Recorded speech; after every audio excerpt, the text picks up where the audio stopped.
এবং ত্রিপুরা রাজ্য শাখা আমরা দক্ষিণ কোচজোড়াতে কম্বলপুর সাব ডিভিশন আমরা যে পূর্ণ ব্রহ্ম শ্রী শ্রী শান্তি হরি মন্দির প্রতিষ্ঠা করার লক্ষ্যে আজকে আমরা বীজ পূজা দিয়েছি। আমরা এখানে কমলাসাগর থেকে আমাদের দুইজন দাদা এসছেন, কানুনম এবং অসিত বিশ্বাস। কানুনম আমাদেরকে 2 বস্তা সিমেন্টের দাম উনি দেবেন এই মন্দির প্রতিষ্ঠার লক্ষ্যে।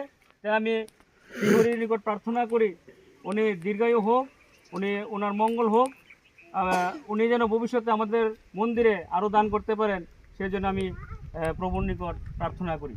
এখন সেই 2 বস্তা সিমেন্টের দাম আমাদের এই মন্দির পরিচালনা কমিটির উন্নয়ন কমিটির সভাপতি আমার ভাই অঙ্গবাসী বিশ্বাসের হাতে তুলে দেবেন।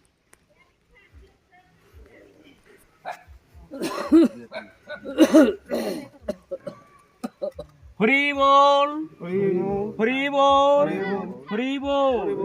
ওং শান্তি হরি। জয় গুরুচাঁদ, জয় সত্যমা।